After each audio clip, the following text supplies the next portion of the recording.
Welcome back to the special edition of Hannity. Unfortunately, that's all the time we have left this evening. Before we go, today is Memorial Day. We want to take a moment, thank and honor all of those brave men and women. They gave their lives serving and protecting this country so we could have better lives. And without them making the ultimate sacrifice, we would not enjoy the freedoms that, sometimes we all take for granted. And as always, thank you and your families, and thank you for being with us. Hope you'll join us. We'll always be fair and balanced. We are not the Detroit Trump media. We're different. Set your DVR. We hope you never miss an episode. Have a great night.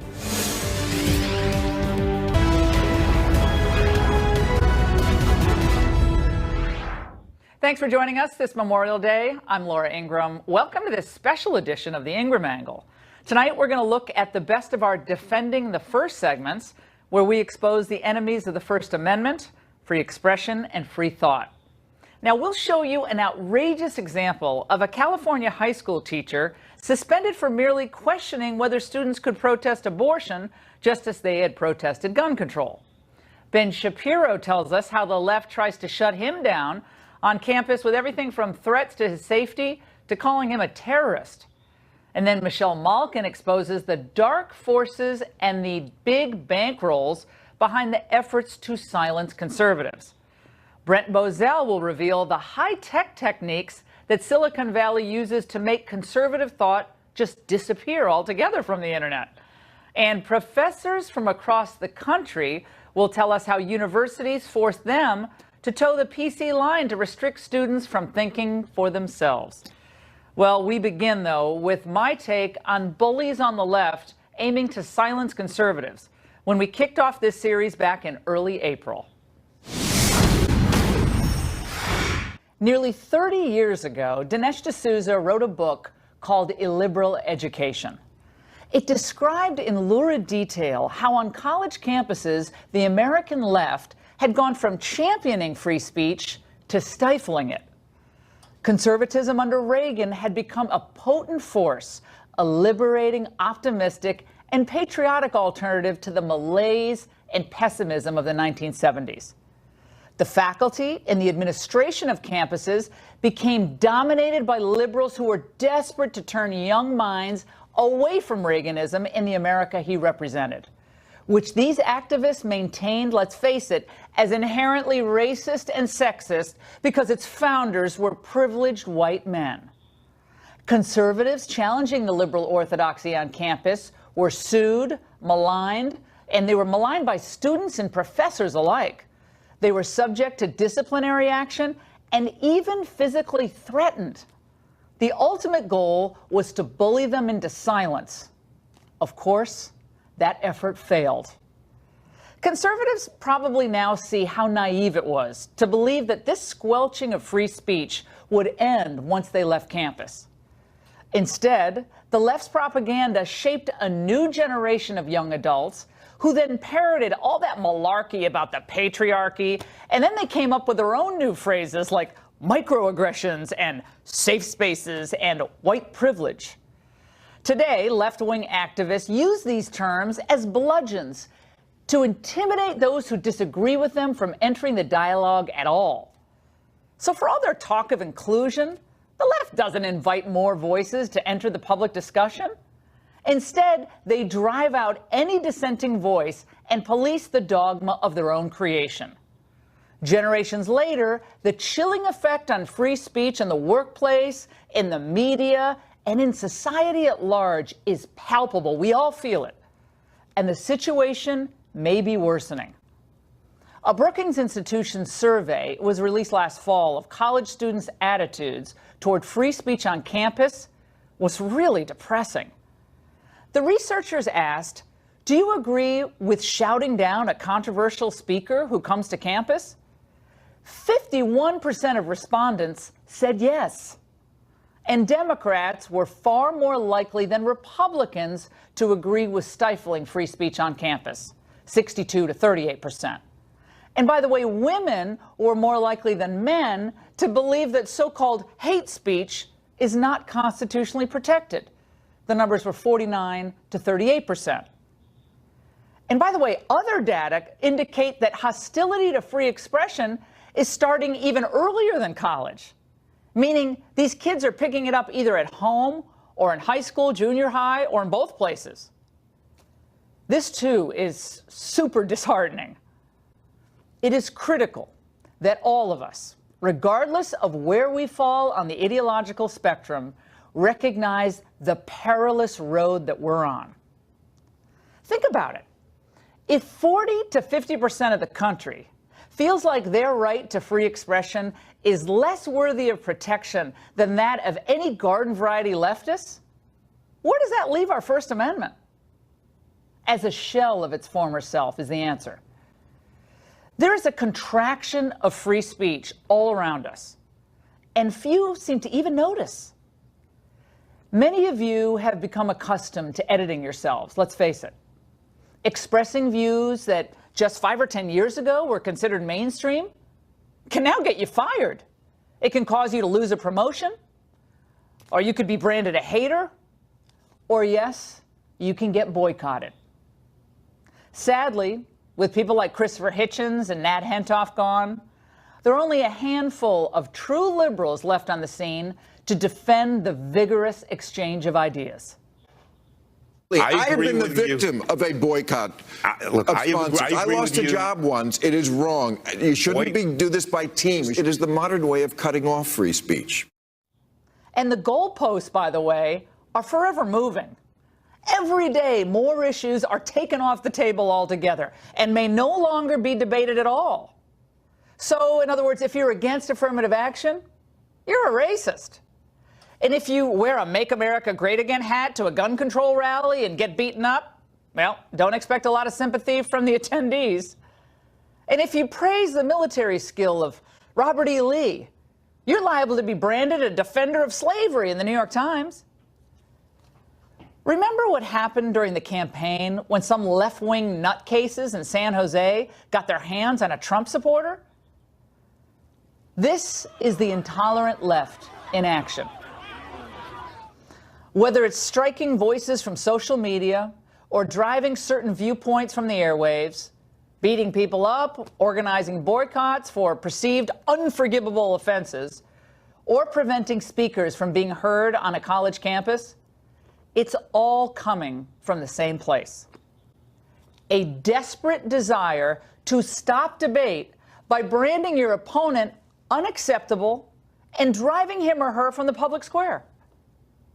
In just the past week, while I was on my Easter break, we saw more examples of the totalitarian agenda in action. Popular black conservatives, Diamond and Silk, noticed that their Facebook fans weren't receiving notifications of the new content that they were posting. For months, they begged Facebook for answers. Well, on Thursday, Facebook officially informed them, quote, "The policy team has come to the conclusion that your content and your brand has been determined unsafe to the community." Well, they say they were never informed about how their videos or brand were unsafe for their community, or even what the community is. But their fans are still not receiving notifications, and Facebook says there's no appeal. It feels like we're all again in college, that the speech police demand that you change your focus, change your tone, change the subject, or else. Then there was conservative writer Kevin Williamson, formerly a never-Trumper at National Review. He was hired in March by The Atlantic to great fanfare. Well, that all changed last Wednesday when the Soros-funded Media Matters dug up an old podcast where Williamson described abortion as homicide, and he suggested that it should be treated like any other crime, up to and including hanging. Well, that's pretty rough stuff, but so is abortion. The Atlantic editor, Jeffrey Goldberg, announced that they were parting ways with Williamson because, quote, "The language used in the podcast was callous and violent. This runs contrary to the Atlantic's tradition of respectful, well-reasoned debate and to the values of our workplace." Of course, millions of Americans believe that abortion itself is callous and violent, most obviously to the innocent life it destroys. Nevertheless, another non-liberal voice was snuffed out at yet another esteemed publication. My friends, something alarming is taking place. The free speech clause of our Constitution doesn't just apply to speech that the elites deem acceptable. It exists to support speech that is, by its nature, offensive. Offensive to people in power, offensive at times to lawmakers, offensive to Facebook, and even offensive to the cool crowd that thinks abortion is just a sacred right, and that Trump himself is a dangerous dictator. We indeed are reaching a crisis point where cultural walls are now being erected to conscript and still free speech in America.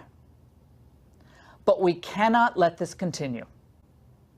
At the end of tonight's show, I'm going to be announcing my response to this dangerous epidemic and what this show will do in the coming weeks to expose the perpetrators, their tactics, their major players, and their funders.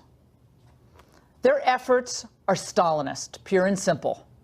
Their objective is a total transformation of American society, not through rational discourse and open debate, but through personal demonization and silencing. True liberals and conservatives should defend the freedom of speech anywhere and everywhere, because the tables can turn very quickly. Today, it's conservatives being targeted, but tomorrow, it could be left-of-center voices as well. I say, let the debate continue. What the speech czars don't seem to appreciate is that there are as many, or if not more, of us than there are of them. And we will never relent. And we will never give in. Never. And that's the angle. Here was my interview with a California high school teacher who was placed on leave for having the gall to ask whether students could protest abortion in the same manner that they had protested gun control. Check this out. Last month, Rockland High School in California placed history teacher Julianne Benzel on paid administrative leave after she had the gall to question whether the school would let its students walk out. To do what? Well, to protest abortion in the same way it did to promote gun control.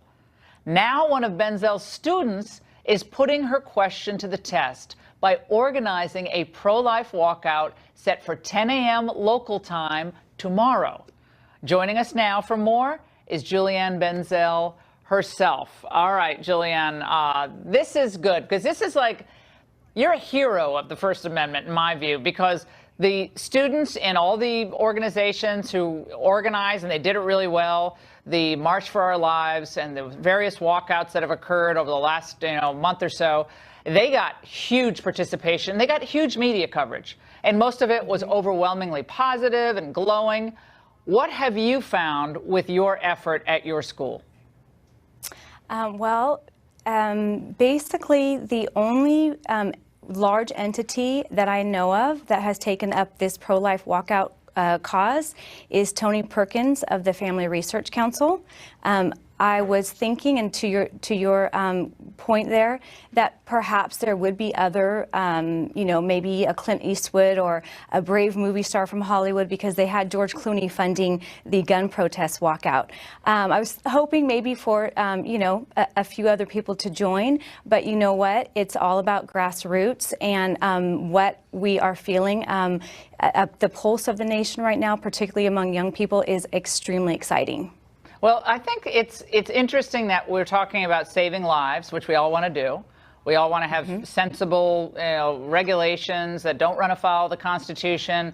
And in this case, the dominant culture does not promote the cause of life. In fact, they call the cause of life anti-abortion rights advocates. That they don't refer to pro-life on CBS or MSNBC. I know, because I used to work at both places. They say you're anti-something. But I'm finding students across the United States, and you see this at the March for Life every year, Julianne, are much more open to the idea of, wow, this really is this is a human being. Why are we doing this to the new generation of Americans? We're just stuffing them out, million at a time. Every year, another million, whether by chemical abortion or by surgical abortion. And yet the media, they act like this viewpoint, this pro-life viewpoint, doesn't even exist.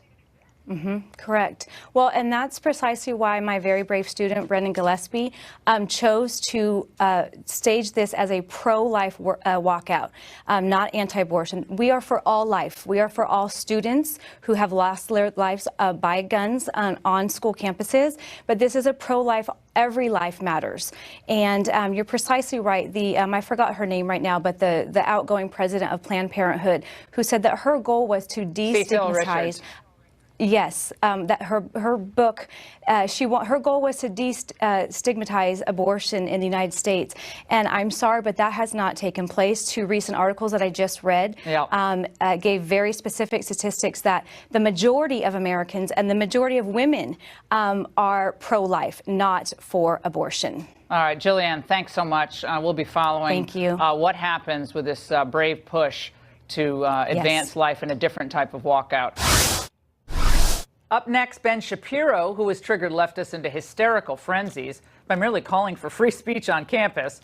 He explains the real reason the left is so terrified of free speech.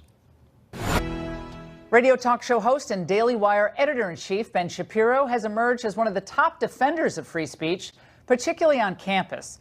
In a series of speeches over the last few years, Shapiro has debunked sacred cows like safe spaces, microaggressions, and the quest for, well, multiculturalism and diversity, and not without risks to his own personal safety.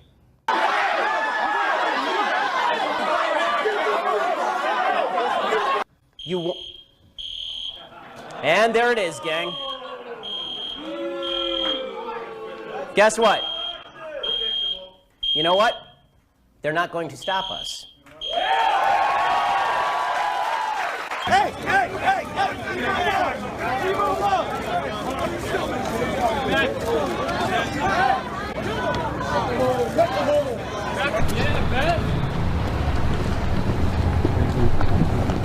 If I attempt to enter that hall right there and sit down just to listen to somebody speak, or if I attempt to ask a question or to engage in free speech, you will have me arrested. At this point, yes, sir. The tolerant ones. Joining us now, Ben Shapiro himself, who we thought of immediately when we launched this series. Ben, you know, you don't look too threatening. You're kind of a guy with some interesting ideas and thought-provoking conversations, and you freak them all out. You got the headgear on, you got the riot police out. I mean, this is actually, it is funny because it's so pathetic, but it's also very dangerous because you do have the guts to go on college campuses, but there are a lot of conservatives I know who are invited to speak. You know what they say? I have better things to do with my time. And in a way, you can't blame them, but that is itself chilling free speech. No question. The heckler's veto that so many universities are now using to shut down free speech on college campuses by saying the left is going to get violent is pretty astonishing. And listen, I don't blame conservatives who don't want to take their life in their hands by going on some of these campuses. Now, I don't want to pretend this is happening at every campus, but it is happening to a lot of conservatives. I mean, I'm talking about not even just conservatives. I'm talking about people who range from Jordan Peterson to Jason Riley to Heather McDonald to Charles Murray. There's a wide variety of conservatives who are being really rioted against, in some cases on campus. And the administration has, in some cases, really not done enough to prevent that from happening. And when they do attempt to stop the riots from happening, the way they typically do it is by bringing a lot of cops onto campus and then by suggesting that we have to restrict the number of people who can actually attend the lectures. So they actually end up restricting free speech even when they're attempting to protect it in some cases. Yeah, so again, irony, the free speech movement, all started at Berkeley, and Berkeley is at center, ground zero of the anti-free speech movement in the United States today. In the last couple of days, an interesting development, Ben, that fits with our series at Penn State. The Penn State Student Power Network, along with other students and community members, gathered outside Old Main on Monday to present a list of demands to President Barron. I love it when they have a list of demands. These demands included denouncing and defunding hate groups on campus. And I think to myself, oh my God, are the Nazis on campus? I mean, who's on campus? The U.S. Communist Party? No, it's groups with anti-immigrant rhetoric. I mean, I guess that's someone who's in favor of enforcing the border. I mean, what does that mean? I mean, everything has been deemed hate speech on campus, up to and including there was a point during the election cycle when people were barred on certain campuses from writing President Trump's name when he was a candidate because this made people feel bad that some people actually supported Trump as a candidate. So I can only imagine that anti-immigrant rhetoric would be things like let's enforce our border or let's deport some illegal immigrants. But that's not a shock. Again, Penn State is one of the campuses that I visited, and there was a near riot when I was at Penn State. So I'm sure that some of the people who were protesting against the conservatives on campus, and it was some conservative groups who they were protesting, were some of the same people who a couple of years ago nearly tried to break through the doors where I was speaking to disrupt the lecture that I was giving. What's amazing about all of this is that it is perfectly easy to have a nice event where people come and listen to me or listen to any of the other people I mentioned, and all of us are willing to have Q&As, all of us are willing to have discussions. We had one last night over at Pepperdine where a lot of the student groups who are on the left, I'm talking about the same sort of minority student groups you're hearing about at Penn State, decided that instead of boycotting, they would show up and ask questions. And we had a perfectly nice conversation. But unfortunately, there is a part of the left, as distinguished from, I think, liberals at large, there's a big part of the left, and it's growing, that says that it is incumbent to protect the campus from ideas that are dissenting, and everyone who dissents must be thrown off. Well, and the reason that they want to stifle speech is because your speech actually grows conservatism. It spreads the ideology and it draws people in. They have no ideas. They're out of ideas. They're out of solutions. They're into demonization. And, you know, you go to college campuses. You could be going to corporations and speaking, but you go to college campuses. And I think the groups that are trying to make your life miserable or going after Charlie Kirk and Turning Point USA, go through the list of who's behind this effort to really tamp down on free speech. We know some of the big funded groups by George Soros, but go through that briefly for us.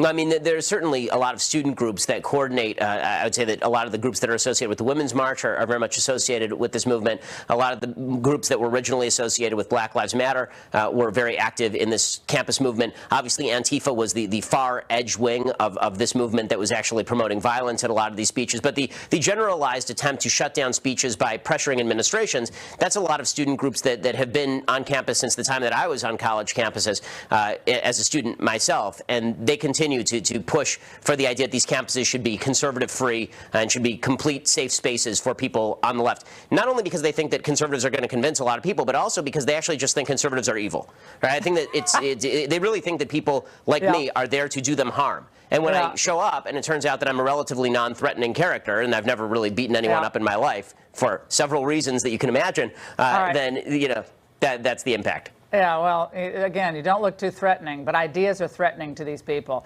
Ben, thanks so much. In my part 2 with Ben, he'll reveal the left's latest tactic to shut him up, accusing him of, wait for it, terrorism. I kid you not. Stay right there. Live from America's News headquarters, I'm Alicia Acuna. Subtropical storm Alberto turning deadly in Tryon, North Carolina. WYFF TV anchor Mike McCormick and photojournalist Aaron Smeltzer died when a tree fell on their vehicle while they were reporting on the storm. Alberto's remnants are expected to bring more heavy rains and mudslides to the area this week. And a desperate search is underway for an Army National Guard member who disappeared Sunday during devastating flooding in Ellicott City, Maryland. Police say 39-year-old Edison Hermond was last seen trying to help a woman rescue her cat. It happened as fast-moving brown waters carried cars and debris through Ellicott City's flood-prone downtown. The historic town near Baltimore is still recovering from a similar devastating storm 2 years ago. I'm Alicia Acuna. Now back to the Ingraham Angle special.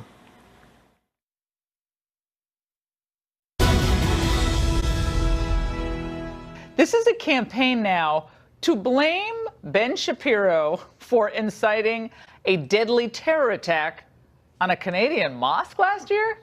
We welcome back to the Angle Ben Shapiro, the editor-in-chief of the Daily Wire, and he looks so unassuming and like, Ben, I don't know, what do you weigh, 150 pounds? I mean, you're like in about shape. 165. I'm bulking up, come on. But I'm saying, like, you don't look like all that intimidating. I mean, you write stuff and you go on TV, but explain how you are allegedly involved in inspiring this horrible attack on a mosque, because you made comments about Islamic terror in the past and it was all stitched together. So there's this evil piece of human crap who shot up a mosque last year, and this evil piece of human crap happened to be somebody who had seen some of my tweets on Twitter, as prosecutors found. Now, he'd also seen tweets from people like Bret Baier. He's seen tweets from you. He's seen tweets from a bunch of different people. But it was, I guess my account was the one that he had viewed the most. Now, I have 1.4 million Twitter followers. So I guess the idea from the left is that if somebody views enough of my tweets, they're inevitably going to become a terrorist. Weird that I don't have a spate of enormous terrorism across the country thanks to my Twitter following. But of course, none of this is real. I mean, when Bernie Sanders, a Bernie Sanders supporter, shot up a congressional baseball game, people on the right did not say this was Bernie Sanders' fault. Bernie Sanders incited the violence. We play this fair, is a crazy though, Ben. person. Yeah, we play Yeah, fair, and they don't care about those rules. So what their goal is, and this is why we bring you on for this series, their goal is to intimidate other conservatives using you as an abject lesson. We're going to use you as an example. Don't speak out on these issues, because if you do, we don't care. We could be in, it doesn't matter if it's in Canada or Australia or anywhere else. We are going to brand you a hater. We're going to try to stop your livelihood, stop you from making money, stop you from getting speeches. That's what this is about, is it not? So it's this malcontent in Canada who's kicking up a fuss. We've seen it with the Southern Poverty Law Center with their obscene list of Islamic, Islamophobes or whatever. And I think I'm on that list. Ridiculous. But they do it to shut down speech. No question. If you're going to talk about the SPLC, by their same logic, they're responsible for the attack on the Family Research Council a few years back, since the guy who shot up the Family Research Council was a follower of the SPLC and used their map of hate groups as a target. So all of this is really dangerous, and all of it is leading to an attempt in the United States by people on the far left to imitate what we've seen in places like Britain, in places like Canada, to actually shut down dissenting points of view if those dissenting points of view do not meet with the politically correct standards of the left. So the fact that I've tweeted out about the evils of radical Islam, and I cut a video talking about the percentage of Muslims worldwide who may believe radical things based on polling data from the Pew Research Center, this apparently was enough to blame me for a terrorist attack that has nothing to do with me, that I have obviously denounced, that was, as I say, committed by an evil piece of human debris. But again, all of this is nonsense generated by the left specifically in order to shut down free speech. That's their goal. All right. Kanye West has become a very interesting figure on the cultural scene, no doubt, expressing his love for many people, but among them, most controversially, is Donald Trump. And now he's gotten attacked by everybody, comments he made about slavery being a choice, which is not obviously what he meant. But now it turns out that we're seeing, perhaps connected, we don't know, an increase in support among African Americans, especially African American men, double support to, I guess the figure is, now it's up to 22%. It was 11% approval. Now it's 22%. Where the overall approval is also increasing, I believe, to 16% from 8%. That's interesting. Is it just a coincidence here with Kanye West? It's impossible to tell, obviously, whether it's a coincidence in this short period of time. But I will say this. What Kanye did by basically saying, think for yourself, if that's such a threat to the left, it demonstrates how the left has to use identity politics to shut down any real debate.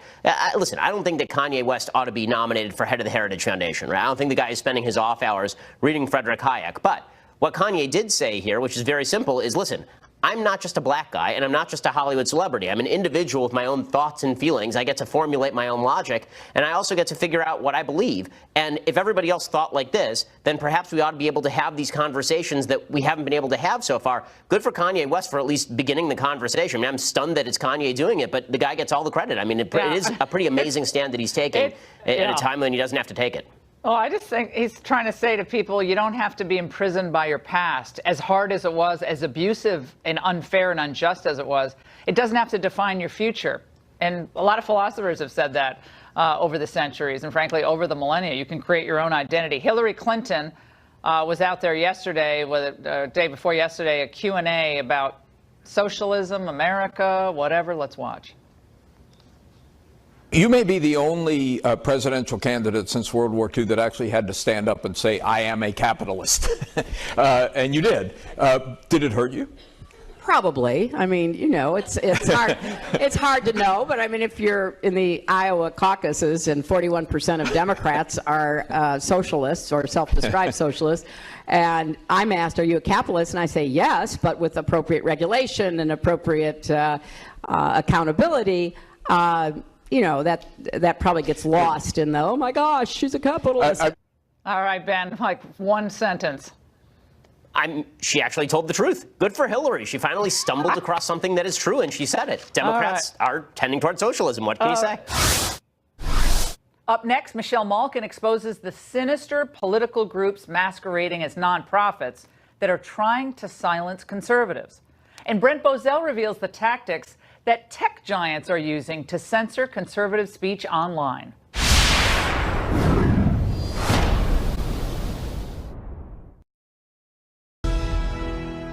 You all know Michelle Malkin is a fierce champion of free speech, particularly online, where she's a pioneering entrepreneur. Well, tonight, she's going to shed light on the dark forces behind organized efforts to silence conservatives. Michelle Malkin, welcome back to The Angle. Great to see you. I think it's so important, Michelle, for the people watching Fox tonight to see and understand what this all is really all about. And I want to start with George Soros. George Soros has funded left-wing groups, as you've pointed out, the Center for American Progress. I think we have a graphic. Can we see it, please? The Color of Change, People for the American Way, Media Matters Action Network, connected with Media Matters. There we have all those organizations. Tell us, Michelle, which are the worst offenders and enemies of free thought, free expression? Well, Media Matters has been at the forefront of the speech squelchers who are highly organized, incredibly disciplined, and obviously deeply funded, not only by George Soros, but a number of left-wing foundations. And I think it's really important to note that so many of these outfits are tax exempt, that they enjoy so much largesse as a result of IRS laws, and that under Democratic administrations, the definitions of 501c3s and C4s have been stretched so that these blatantly partisan political organizations have cast themselves as somehow educational or social welfare groups. So you have Media Matters that's gone after every prominent conservative, effective voice in the public square, and they'll use any pretext. These people do this for full-time living. And as a result, it is undeniable, Laura, and you and I have been fought in this arena for so many years now in both talk radio, on broadcast, and yes, on social media, where it has been so important for independent conservative voices to get their messages out. And we know that that the encroachment of these censors and these bullies in the public square has left an undeniable cloud over the First Amendment and free expression. And Michelle, people say, well, this is all the free marketplace of ideas, and everyone else is, if they want to complain about someone who said something, they do that, and that's part of the democratic process too. And so each side has their own opinions, and one side wants to, whatever they're doing. They have these corporations that just wilt, though. They just wilt. They get 100 emails from some left-wing activists, and they wilt. Meanwhile, millions of conservatives like, are you kidding me? It makes no sense. Yeah, and in some cases, the supposed backlash that that elicits this feckless response from corporations that just don't want any bad publicity sometimes constitutes a couple of tweets. Right? And so then you have the Media Matters and Color of Changes of the world that exploit their social justice status. I mean, they have an absolute immunity shield to go after conservatives for expressing mainstream thought and opinion. Right. And that's what people need to know about the agenda. The agenda of these left-wing character assassins is to marginalize mainstream thought. The Media Research Center released a devastating report today documenting the censorship of conservative speech by Silicon Valley's tolerant tech giants. Among the findings, claims from former employees that Facebook hides conservative content from the trending section were backed up by a detailed study. Google, YouTube, and Twitter partner with leftist groups like the Southern Poverty Law Center that hate conservatives. And check this out. Of the 25 members on the panel that guides Twitter's policies, 12 are liberals, and there's only one conservative. I can't believe there's one. Shocking, well, but not surprising, is it? For more details, we're joined by Brent Bozell, founder of the very important indispensable media research center. Brent, first of all, it's great to have you. First appearance on the show, man. How are you? Where have you been? Tell us what you found. Well, it's a massive study done by my colleagues Dan Gaynor and Ashley Goldenberg. It's 50 pages documenting what conservatives have been suggesting has been happening. It sounds hyperbolic, but Laura, this is true. This is the emerging, the greatest censorship of free speech worldwide in the history of man. And let me explain this. The left is on a jihad against conservative thought. It's happening in academia, in entertainment, in business, religion, everywhere. Everywhere where they're attacking, they're suppressing conservative thought. Now they're going to the social media giants. These social media giants have audiences in the billions. And what we've shown in this massive report is whether it's Facebook or Twitter or Google or YouTube, they're all employing different tactics to go against conservatives. Let's go through some of them. We have a full screen on this. Censorship of conservative speech. Here's some examples. Google search aids Democrats, and study found that 2016 campaign searches were biased in favor of Hillary Clinton. YouTube shutting down conservative channels by mistake by removing videos that promote right-wing political views. And tech companies Facebook and Google are relying on anti-conservative fact checkers like Snopes and Wikipedia. Now, why is Wikipedia, for our viewers out there, why is that a left-wing? Well, if you look at so many things Wikipedia does, it puts a liberal spin against conservatives on a regular basis. We always have to edit my page. I know that. Well, I've had to do it. I've had to right? do it a million I've times. stopped looking. It's easier that way. They just insert right. nasty stuff about you. No, they've been partnering. YouTube has been partnering with them to unmask conservatives and to go against conservative content and to uncover these awful conservatives and what they're doing. You say that war is being declared on the conservative movement and conservatives are losing badly. If the right is silenced, billions of people will be cut off from conservative ideals. It goes on, but we'll just stop it there. That's really true, isn't it? Because even though the Soviets suppressed speech, China suppresses speech, we're talking about, in effect, a global effort to suppress or silence conservatives. I mean, you've seen, the nonsense that's happened to shows like mine. They try to do it with Rush and others. This is what they do. They don't want to debate because they're losing on the substance, are they not? They want to silence. But with the power of high tech, Brent, what can we, the consumers of information and others watching, what can they do? Well, the first thing you have to do is recognize what is going on right now. Jack Dorsey is the CEO of Twitter. He put these things in the right perspective. Just recently, he promoted an article that called for the destruction of the conservative movement. Promoted it. Yeah, he retweeted it. So it's not just happening in the United States. It's all over the world that the left is militant. Conservatives have to recognize this, and conservatives have to start looking for new homes. Our own platforms? I think we're going to have or to do groups that hold them accountable. But Mark Zuckerberg beyond yours. If conservative leads, if they leave, the business model for these social media giants collapses. Use your power with businesses, high tech, everybody. Congratulations that your audience is up 20% ever since they went after you. Well, there's always a glass half full here on the Ingraham Angle. Brent, thank you. We're gonna link this up on my Facebook page. Everybody needs to read it and support the efforts that you're doing. I don't know what we'd do without Media Research Center, frankly. Thank you so much. Still to come, the tactics universities across the country use to suppress free speech and the plight of professors caught in the PC machine. The latest target of campus censorship and the epidemic there is renowned history professor emeritus Bert Folsom of Hillsdale College. An approval committee at Davidson College in North Carolina tried to ban him from delivering a lecture on campus. The committee's excuse? Well, they claim the lecture would not be academic enough. Let's bring in Spencer Brown. He's the spokesman for the group that invited the professor to speak, Young Americans for Freedom. We have other stories to get to as well.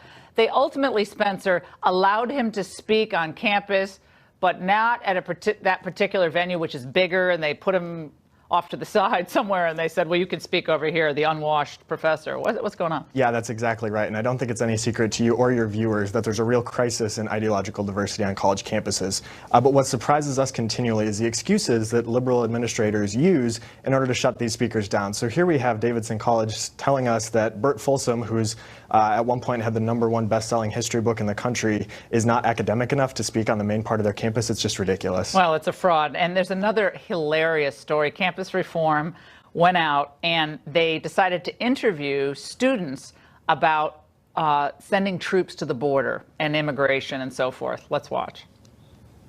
When President Obama did it, I felt that there was, I suppose, different coverage as to what the intentions were. Where do you draw the line? Yeah. On who can be here or not, basically. Yeah. Well, at a border, I think most people would say. Yeah, well, the students didn't know that President Obama had actually sent troops to the border. And so they're like, well, when he did it, what is your take on the lack of just basic understanding of whether it's the Constitution or just basic recent American history? It is a constant demonization of Trump or the propaganda machine on college campuses for like 50 grand a year, a lot of these places. Yeah, well, that's the real tragic part, is these are students who are going to school allegedly to get an education, become well-rounded, and instead they're not learning critical thinking skills, they're not learning how to defend their ideas, they're just being fed this pablum of leftist ideology. And so what you see here is these students who don't know why they may support or oppose this policy. All they know is if Trump supports it, it must be bad. Whereas if you had asked it the other way around, if Obama had supported it, you know, they'd say it was the greatest thing since sliced bread. Yeah, so that was at UC Santa Barbara. And so, but what you didn't show in this video is before they didn't know that Obama sent the troops to the border. So they kind of like had to back into that. Oh, well, when he did it, it was necessary. It's just, I mean, it's classic. This is classic uninformed, God bless them, uninformed college students who learn it for the first time from some radical professor, radical history professor. Then at GW University, right nearby where we are, the Democrats, some of the college Democrats are not participating in some type of bipartisan discussion summit last week. They don't even want to be bipartisan. Well, it looks like basically the leftists are showing their true colors, and that is they don't want a dialogue. They don't want the free and open exchange of ideas, because they know when that happens, the best ideas rise to the top and the flawed ideas, the left's ideas, will fall off. And so what you see here is basically their goal is to allow a situation only where leftist ideas are heard, because they know when conservative policies and solutions are offered, those are going to be the ones that students pick. Right. They don't have a choice. They're petrified of a debate. I've never seen anything like it. They are the pusillanimous, they're petrified. And they, by the way, they said some members of the current executive board have hesitations about participating in events with conservative orgs. They're scared. Petrified. Balk. That's all I'll say. Spencer, great to see you. Thanks for the update. Conservative speech is under assault. And one of the starkest examples is at Marquette University. It's a private Catholic school in Milwaukee. Political science professor John McAdams was suspended and has been since 2014 when he chastised a graduate instructor named Cheryl Abate. Why? She apparently told a student that she would not tolerate dissent on the topic of same-sex marriage during her class on ethics. Marquette says it has the legal right to suspend McAdams because he opened Abate up to threats by criticizing her by name. The case is now headed to Wisconsin Supreme Court. Joining us now to explain further is Professor McAdams himself. Professor, you have taught for 30 years at Marquette, and it's a Catholic institution, and yet this instructor berated a student who said, basically, not all of us agree on your view on same-sex marriage. Tell us. That's right. It seemed ironic because Marquette claims to be a Catholic institution, but I think a lot of your viewers know that a lot of institutions claim to be Catholic, and fundamentally they're secular and politically correct. Didn't they demand that you prostrate yourself, basically, and apologize for this supposed wrongdoing in your blog post, where you said we're basically hardly a university if this is what we're like, if we don't tolerate any dissent, and you refused? Is that right, to apologize, sir? That's correct. They told me that they would reinstate me if I apologized and promised to conform to Marquette's supposed guiding values, and promised to do that. Of course, I think I'm more loyal to Marquette's guiding values than the administration of Marquette University. But of course, this is Stalinist stuff. I'm not going to apologize. 130 years have passed, And unless our research is wrong, not a single professor has lost tenure. 130 years. But boy, I guess you're a big threat, Professor, because you actually decided to post a blog. Yeah, it is ironic. I mean, professors have lost tenure, but it had to be for something like stealing money from research funds or raping a student. It had to be something like that. No professor that anyone knows about has ever been fired or even suspended for a blog post. But do you feel bad about, I guess, hurting the feelings of this particular student instructor? I guess she got a deal on her tuition. I think it's unfortunate that she got some really nasty emails, although she got no threats. Marquette has claimed she got threats, but she admitted in one of her own blog posts that she'd gotten no threats. So that wasn't good. On the other hand, anybody whose misconduct is revealed by a journalist might get some unkind responses. That's for sure, Professor. I've been the receiving end of that. We're going to follow your case. I know the argument's coming up in just about 10 days or so. And thank you so much for giving us your perspective on this fight at Marquette. Tonight we talked to former Syracuse professor Stuart Card, who says he was fired for defending free speech on campus. Card says he was fired after he privately disagreed with the school's expulsion of students for their crude skits at a fraternity roast. Let's find out exactly what happened from the professor himself. Stuart Card, welcome to the Angle. Professor, look, my producer watched the video, the fraternity video. I guess it was an internal video. It wasn't posted on social media. And it was gross. I mean, I don't know why people make these videos. It was gross and it's profane and so forth. They say it was a satire, actually ridiculing a conservative who apparently was, a bad person, even racist and so forth.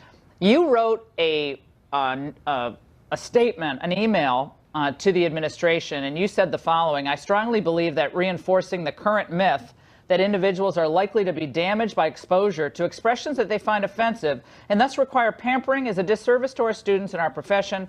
I know my view on this is out of sync with current opinion, but I was toughened as a youth, not just by emotional bullying, but by physical beatings by much older and larger students. I survived. I got stronger.